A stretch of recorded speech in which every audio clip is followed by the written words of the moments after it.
Welcome to ePathshala online classes. আজ আমরা শতকরার পরবর্তী অংশ আলোচনা করব। এর আগে আমরা 1 থেকে 21 দাগের কোশ্চেন আলোচনা করেছি এবং এর সঙ্গে ছিল বেসিক ক্লাস। যদি তোমরা আগের ক্লাসগুলি না দেখে থাকো তাহলে অবশ্যই আগের ক্লাসগুলি ডেসক্রিপশন বক্সের যে লিঙ্ক আছে, লিঙ্ক থেকে তোমরা ক্লাসগুলো দেখে নিতে পারো, তাহলে কিন্তু তোমাদের এই ক্লাসটা বুঝতে সুবিধা হবে। দেখো, আমি একটা নিয়মে অঙ্কগুলো করাচ্ছি, সেই অঙ্কগুলো কিন্তু বাংলা মুখস্থ করার কোনো দরকার নেই। তোমরা শুধু একটা স্টেপ বাই স্টেপ প্রসিডিওর যদি ফলো করো তাহলে কিন্তু এই অঙ্কগুলো খুব সহজেই নামিয়ে নিতে পারবে। তাহলে দেখো, আমরা আজকের প্রথম কোশ্চেন দিয়ে শুরু করছি। দেখো কি আছে, চিনির মূল্য 25% বেড়ে যাওয়ায় একটি পরিবার 3000 টাকায় 15 কেজি চিনি কম ক্রয় করেন। তারপরে দেখো 4টে বিভিন্ন কোশ্চেন জানতে চেয়েছে। কি বললাম? চিনির মূল্য 25% বেড়ে যাওয়ায় একটি পরিবার 3000 টাকায় 15 কেজি চিনি কম ক্রয় করেন। তিনি প্রথমে কত কেজি চিনি কিনতেন? পূর্বের প্রতি কেজি চিনির দাম কত ছিল? এখন তিনি কত কেজি চিনি কেনেন? বর্তমান প্রতি কেজি চিনির মূল্য কত? দেখো, এই অঙ্কটা কিভাবে আমরা সহজে করতে পারি দেখো সেটাই চেষ্টা করব। আমরা জানি দেখো 25% মানে 1/4। চিনির মূল্য 25% বেড়ে গেল, সেই কথাটার অর্থই হচ্ছে চিনির মূল্য যদি আগে 4 টাকা থাকতো এখন বেড়ে সেটা হয়ে যাবে 5 টাকা। এটা হচ্ছে তার প্রাইস রেশিও, 4 টাকা থেকে হয়ে যাবে 5 টাকা। যেহেতু তিনি তার মোট খরচ অপরিবর্তিত রেখেছেন, সেই খরচটা হচ্ছে 3000 টাকা। সেই 3000 টাকা খরচ হওয়ার জন্য তাহলে তার এক্সট্রা কোনো খরচ হচ্ছে না, এক্ষেত্রে তিনি মোট খরচটা একদম সংরক্ষণ রেখেছেন। তাহলে দেখো কোয়ান্টিটি বা পরিমাণ রেশিও হয়ে যাবে এর ঠিক উল্টোটা, 5:4। দেখো, আগে 5 ইউনিট যদি চিনি ক্রয় করতেন, এখন তিনি পাবেন হচ্ছে 4 ইউনিট। দেখো এখানে ইউনিটের হিসাবে কমছে কত? দেখো 1 ইউনিট কমে যাচ্ছে, মনে থাকবে। দেখো 5 থেকে 4 হয়ে গেল, ইউনিটের হিসাবে 1 ইউনিট। কোশ্চেনে দেখো বলে দিয়েছে যে 15 কেজি চিনি কম ক্রয় করে, তার মানেটা হচ্ছে দেখো এই 1 ইউনিট হচ্ছে 15 কেজি। কি বললাম? 1 ইউনিট হচ্ছে 15 কেজি। তাহলে দেখো 4 ইউনিট হচ্ছে 4×15 60 কেজি, 5 ইউনিট হচ্ছে 5×15 75 কেজি। তিনি আগে ক্রয় করতেন 75 কেজি চিনি, এখন তিনি সেই টাকায় কিনতে পারেন 60 কেজি চিনি। আগে 75 কেজির দাম ছিল 3000 টাকা, এখন 60 কেজির দাম হচ্ছে 3000 টাকা। তাহলে 75 টাকা যদি কেজি হতো, দেখো 75 কেজি যদি চিনি কিনতেন, প্রত্যেক কেজি চিনির দাম হতো দেখো 40 টাকা। আমরা 75-এর সঙ্গে 40 গুণ করলে কিন্তু 3000 পেয়ে যাব। একইভাবে যদি আমরা 60-এর সঙ্গে যদি 50 গুণ করি তাহলে কিন্তু 3000 পেয়ে যাব। তাহলে আগে 75 কেজি চিনি পেতেন এবং প্রত্যেক কেজির দাম ছিল 40 টাকা, এখন তিনি 60 কেজি কিনতে পারেন এবং প্রত্যেক কেজির দাম হচ্ছে 50 টাকা। দেখো আমাদের সবকটা অপশানে কিন্তু অ্যান্সার হয়ে গেছে। এইটা থেকেই কিন্তু এই টাইপের কোশ্চেন একটু ঘুরিয়ে ফিরিয়ে কোশ্চেন করে। দেখো তিনি প্রথমে তাহলে কত কেজি চিনি কিনতেন? তিনি প্রথমে 75 কেজি চিনি কিনতেন। পূর্বে প্রতি কেজি চিনির দাম কত ছিল? পূর্বে প্রতি কেজি চিনির দাম ছিল 40 টাকা প্রতি কেজি। এখন তিনি কত কেজি চিনি কেনেন? এখন তিনি 60 কেজি চিনি কেনেন। বর্তমান প্রতি কেজি চিনির মূল্য কত? দেখো বর্তমান প্রতি কেজি চিনির মূল্য 50 টাকা। এইভাবে এই ধরনের সমস্ত অঙ্কই কিন্তু আমরা নামিয়ে নিতে পারবো। দেখো চলে আসছি পরের কোশ্চেন। পরের কোশ্চেন কি আছে? একই টাইপের অঙ্ক, কোনো চেঞ্জ নেই, শুধুমাত্র ভ্যালুগুলো পরিবর্তন করে দেওয়া আছে। দেখো বলছে আপেলের মূল্য 10% কমে যায় এক ব্যক্তি 540 টাকায় 10টি আপেল বেশি পান। আপেলের মূল্য 10% কমে যাচ্ছে, তারপর ফলে কি হচ্ছে? তিনি 540 টাকায় 10টা আপেল বেশি পাচ্ছেন।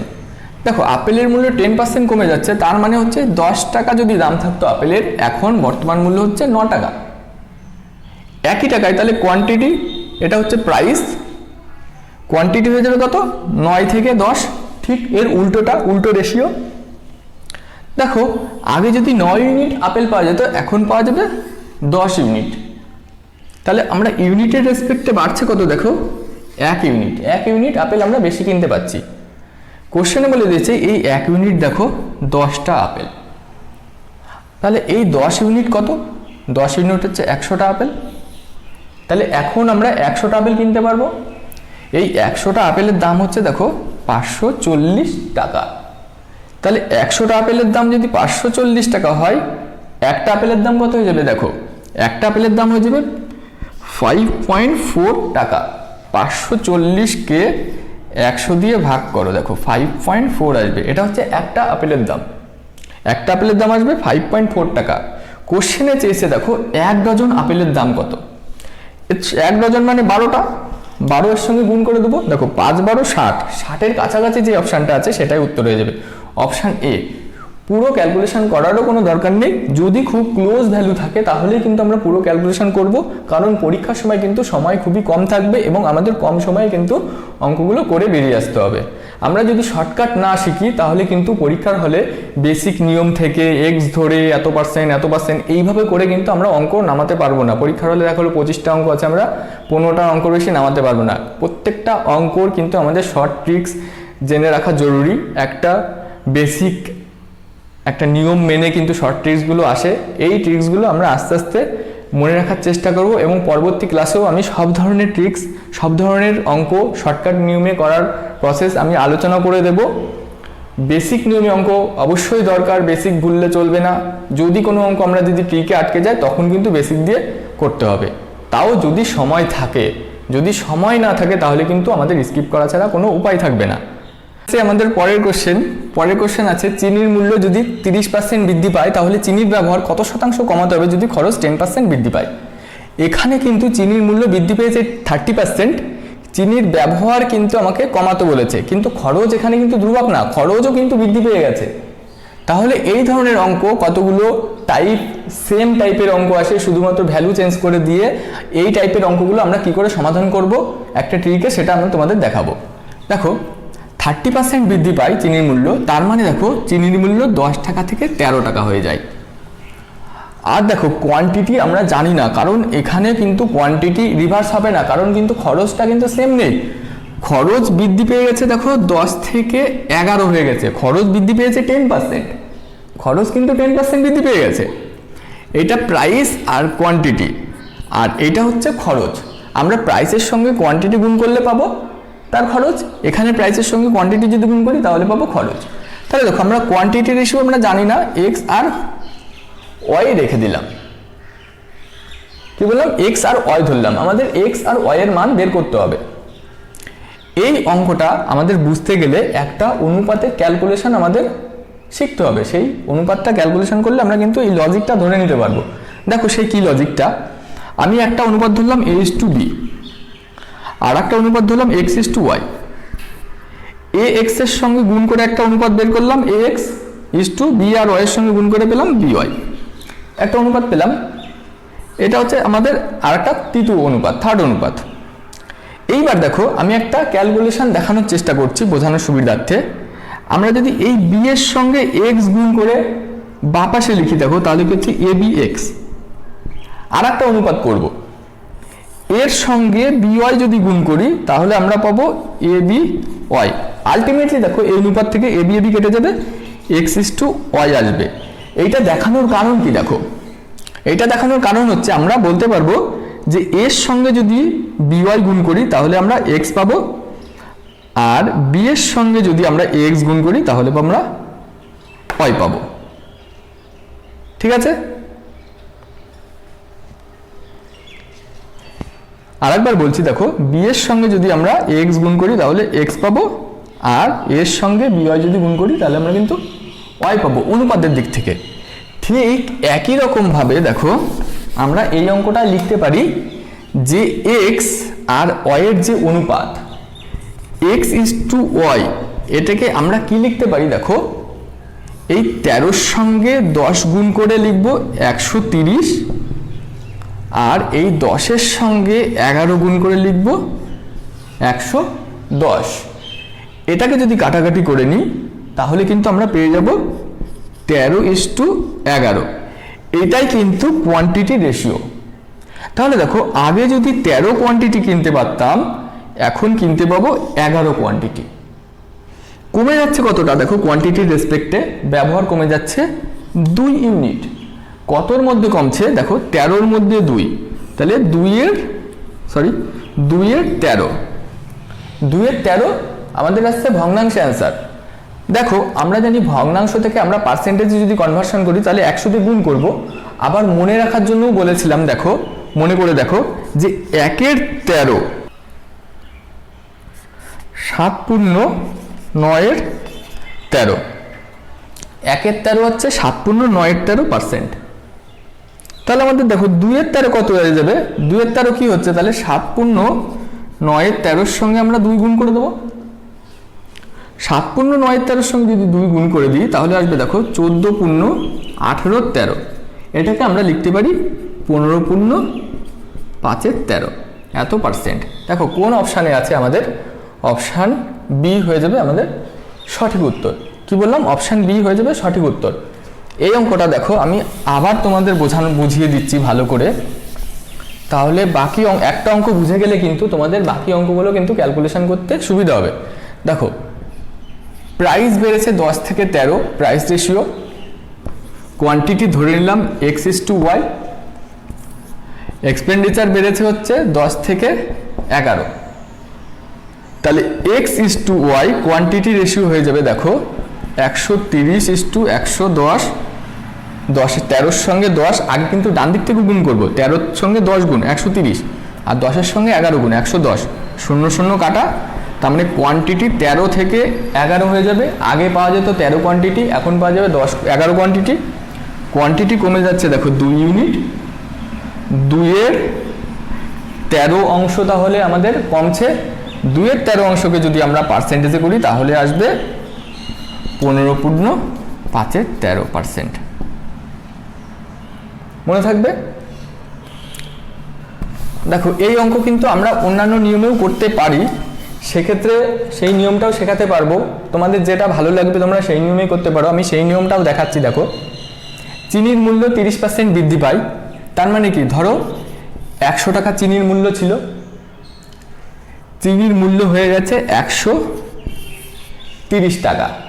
তার মানে কি, আগে 100 টাকার চিনি কিনতেন যে পরিমাণ, সেই পরিমাণ চিনি কিনতে গেলে লাগবে 130 টাকা কোশ্চেন অনুযায়ী। খরচ আবার দেখো বেড়ে যাচ্ছে কত, 10%। তার মানে কি, আগে খরচ করতেন তিনি 100 টাকা, খরচ বেড়ে হয়ে যাচ্ছে তাহলে কত, 110 টাকা। এটা হচ্ছে খরচ।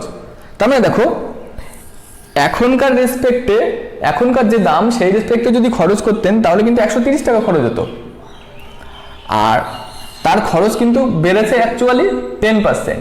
তার মানে খরচটাকে কতটা কমাতে হবে, দেখো 130 থেকে 110 করতে হবে। তার মানে কি, -20 করতে হবে। কি বললাম, -20।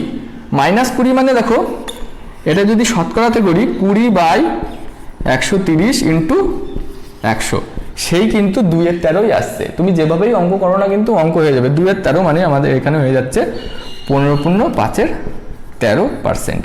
এটা সঠিক উত্তর, অপশান বি। যে কোনো একটা নিয়মে করলেই হবে, দুটোই কিন্তু ভালো নিয়ম। যেহেতু অনুপাত দিয়ে করাচ্ছিলাম, অনুপাতেও কিন্তু অনেক অঙ্ক যখন কেজি বের করতে দেবে বা পরিমাণ বের করতে দেবে, সেক্ষেত্রে কিন্তু আমাদের অনুপাত দিয়ে খুব সহজেই আমরা বের করে নিতে পারবো। পরের কোশ্চেনটা দেখো, দেখছি চিনির মূল্য যদি 30% হ্রাস পায়, চিনির ব্যবহার কত শতাংশ বৃদ্ধি পাবে যদি খরচ 5% কমে যায়? চিনির মূল্য কত হয়ে যাচ্ছে, দেখো 10 থেকে 7 হয়ে যাচ্ছে, 30% হ্রাস পায়, চিনির ব্যবহার হয়ে যাবে x:y, এটা প্রাইস রেশিও, এটা কোয়ান্টিটি রেশিও। আর এক্সপেন্ডিচার রেশিও কত হচ্ছে, দেখো খরচ 5% কমে যায়, 5% মানে আমরা জানি দেখো 1 এর 20, তাই এক্সপেন্ডিচার 20 থেকে 19। আমরা কোনাকুনি গুণ করতে পারি, এই কোনাকুনি গুণ করার নিয়ম শিখিয়েছি। দেখো আর একটা জিনিস এই অঙ্কের ক্ষেত্রে শেখাচ্ছি, দেখো আমরা এইখানে আর এই জায়গাটা কাটাকুটি করতে পারি। দেখো এইখানে 0 0 কেটে যায়, তাহলে পড়ে থাকে কি, এখানে 1 আর এখানে হচ্ছে 2, এখানে পড়ে থাকবে 7 আর এখানে থাকবে 19। আমরা xy এর যে অনুপাতটা বের করব x:y, সেই অনুপাতটা হয়ে যাবে দেখো কত আসছে, 7 দুগুণ 14 আর 19 19, 14:19। তার মানে এখানে দেখো তার ব্যবহার কতটা বাড়ছে, 14 থেকে 19। তার মানে দেখো 5 ইউনিট বেড়ে যাচ্ছে। কত ইউনিট বেড়ে যাচ্ছে, 5 ইউনিট। কতর মধ্যে বাড়ছে, 14 মধ্যে। তার মানে অ্যান্সার হয়ে যাবে 5 এর 14। কি বললাম, 5 এর 14। 5-এর 14কে যদি আমরা পার্সেন্টেজে কনভার্সন করি তাহলে দেখো আসবে, আমরা জানি 1-এর 14 মানে হচ্ছে 7 পূর্ণ 1-এর 7, এলো 7 পূর্ণ 1-এর 7, তাহলে 5-এর 14 সরি 1-এর 14, 5-এর 14 হয়ে যাবে এর সঙ্গে 5 গুণ 35 পূর্ণ 5-এর 7। আমাদের সঠিক উত্তর হয়ে যাবে 35 পূর্ণ 5-এর 7, অপশন বি।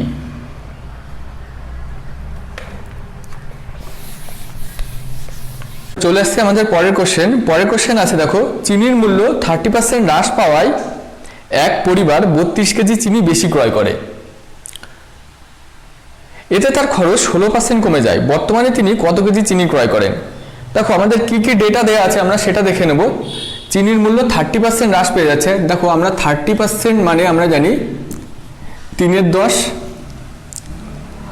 আর 16%, এই ডেটাগুলো দেওয়া আছে। 16% মানে দেখো আমরা জানি 4% মানে 1/25, 16% মানে কত হয়ে যাবে দেখো, এর সঙ্গে 4 গুণ এর সঙ্গে 4 গুণ, তাহলে 16% হয়ে যাবে 4/25, তাহলে 16%কে আমরা লিখতে পারি 4-এর 25। এইবার দেখো আমরা অঙ্কটায় চলে আসি, অঙ্কটায় কি বলেছে, চিনির মূল্য 30% হ্রাস পেয়েছে, তার মানে দেখো চিনির মূল্য 10 টাকা থেকে 7 টাকা হয়ে গেছে, এইটা প্রাইস রেশিও। আর কোয়ান্টিটি রেশিও জানি না, x:y ধরে নিলাম। তারপরে দেখো আমাদের বলে দিচ্ছে তার খরচ কতটা কমে যাচ্ছে, 16% খরচ তার কমে যাচ্ছে, তার মানে তার খরচ আগে যদি 25 টাকা থাকতো এখন 4 টাকা কমে যাবে, তার মানে 25 টাকা থেকে কমে হয়ে যাবে 21 টাকা। দেখো আমরা যখন x এবং y এর অনুপাত বের করব তখন আমি বলে দিয়েছিলাম, দেখো x আর y এর অনুপাত বের করার সময় আমরা এই পোরশন আর এই পোরশন থেকে কাটাকাটি করতে পারি। এই পোরশনকে কাটলে দেখো 5 দিয়ে কাটা যায়, 5 দুগুণ 10, আর এখানে কাটবে 5×5 25, আর এই পোরশন আর এই পোরশনের মধ্যে কাটাকাটি যায়, দেখো 7 দিয়ে 3×7 21। কি কি সংখ্যা পড়ে আছে দেখো, এখানে 2 আছে আর এখানে 5 আছে, এখানে 1 আছে কিছু নেই মানে 1 আছে, এখানে 3 আছে, তাহলে বলেছিলাম যে কোনাকুনি গুণ করতে হবে। কোনাকুনি গুণ মানে এইখানে 1 আর এইখানে 5, 5 একে 5 = 3 দুগুণ 6, তার মানে দেখো x আর y কোয়ান্টিটি রেশিও হয়ে যাচ্ছে 5 থেকে 6।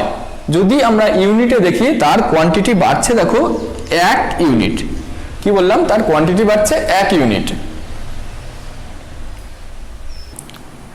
আর এই 1 ইউনিট মানে দেখো কত হচ্ছে, এই 1 ইউনিট মানে দেখো বলে দিয়েছে 32 কেজি, এই 32 কেজি তিনি বেশি ক্রয় করতে পারেন। তার মানে কি আগে 5 ইউনিট যদি ক্রয় করতেন এখন কিনতে পারেন 6 ইউনিট, বাড়ছে এখানে 1 ইউনিট, আর এই 1 ইউনিট ইকুয়াল টু 32 কেজি।